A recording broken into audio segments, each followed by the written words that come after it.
हे students, आज हम इस वीडियो के माध्यम से आपको बताने वाले हैं कि मॉडल्स एक्सिलियरी वर्ब कौन कौन होते हैं। तो मॉडल्स एक्सिलियरी वर्ब जो है वो 13 होते हैं। कितने होते हैं? वो 13 होते हैं, मीन्स 13 होते हैं। यहाँ सबसे पहले कैन और कूड। कैन जो है वो प्रेजेंट टाइम के लिए यूज होता है और कूड का यूज जो है वो पास्ट टाइम के लिए होता है। इट मीन्स कैन का पास्ट फॉर्म है कूड और मे का पास्ट फॉर्म है माइट और सेल का पास्ट फॉर्म है शुड और विल का पास्ट फॉर्म है वुड और मस्ट जो है वो अलग है। आउट टू, फिर नीड, फिर डेयर और यूज्ड टू, ये सभी 13 जो है वो मॉडल्स एक्सिलियरीज वर्ब कहलाते हैं।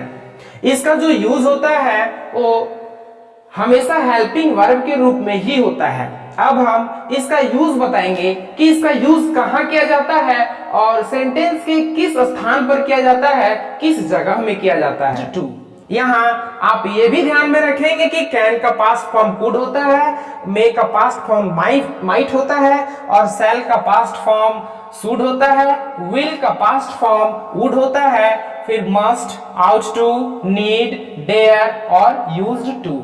अब हम इसका स्ट्रक्चर जानते हैं। मॉडल एक्सिलियरीज का यूज जो है वो हेल्पिंग वर्ब के जगह में किया जाता है। जैसे कि सब्जेक्ट के बाद हम हेल्पिंग वर्ब का यूज करते हैं, उसी तरह सब्जेक्ट के बाद ही मॉडल्स एक्सिलियरीज का यूज किया जाता है और इसके बाद हमेशा वर्ब का फर्स्ट फॉर्म यूज किया जाता है। अब हम एग्जांपल से समझेंगे, इसका यूज देखेंगे। इसका स्ट्रक्चर है subject plus modals auxiliaries plus verb one plus object. Example है I can dance on the stage। ये क्या है? सब्जेक्ट है और ये कैन मॉडल्स एक्सिलियरीज और ये डांस वर्ब वन, ये on the stage object. I can dance on the stage, it means मैं स्टेज पर नाच सकता हूं। तो ये क्या है? हम अभी क्या बताएं, कैन का यूज जो है वो प्रेजेंट एबिलिटी को, प्रेजेंट पावर को बताने के लिए किया जाता है। तो I can dance on the stage, it means मैं स्टेज पर नाच सकता हूं। ही कुड स्पीक इंग्लिश, यहां ही हो गया सब्जेक्ट और could auxiliary, modal auxiliaries, speak verb one और इंग्लिश ऑब्जेक्ट। तो कुड का यूज जो है कैन का पास्ट फॉर्म के रूप में यूज किया जाता है। तो ये अगर है तो ये था, तो ही कुड स्पीक इंग्लिश, इसका मतलब कि वह अंग्रेजी बोल सकता था।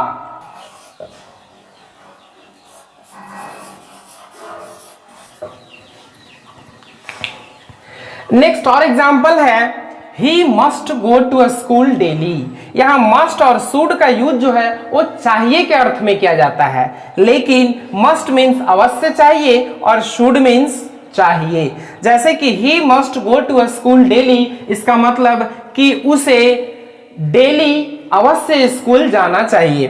तो ही हो गया सब्जेक्ट, मस्ट मॉडल्स एक्सिलियरीज और गो वर्ब वन और ये ऑब्जेक्ट। तो he must go to school daily, इसका मतलब कि उसे स्कूल अवश्य जानी चाहिए।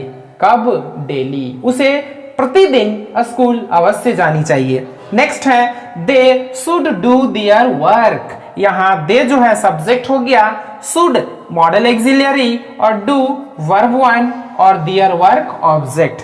They should do their work, it means उन लोगों को अपना काम करना चाहिए।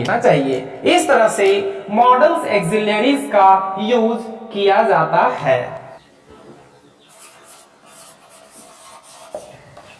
Next example, I will go to Delhi, I shall do this now. इसका मतलब ये हो गया सब्जेक्ट और ये हो गया modal auxiliary, go verb one और ये Delhi object. I will means he will go to Delhi, इसका मतलब वह दिल्ली जाएगा। तो यहाँ ही के साथ हम शैल का भी यूज कर सकते हैं और आई के साथ विल का भी यूज कर सकते हैं। आई शैल डू दिस नाउ, मैं इसे अभी करूंगा, मैं इसे अभी करूंगा, it means I shall do this now. तो ये शैल और विल का यूज जो है वो फ्यूचर टाइम के लिए होता है और विल और शैल का यूज फ्यूचर टेंस में भी किया जाता है। जब आप फ्यूचर टेंस पढ़ेंगे तो उस समय भी आपको शैल और विल का ही यूज करना होता है। तो इस तरह से बाकी मॉडल्स एक्सिलियरीज का यूज कर सकते हैं सब्जेक्ट के बाद, और इसके बाद हमेशा वर्ब वन ही आता है।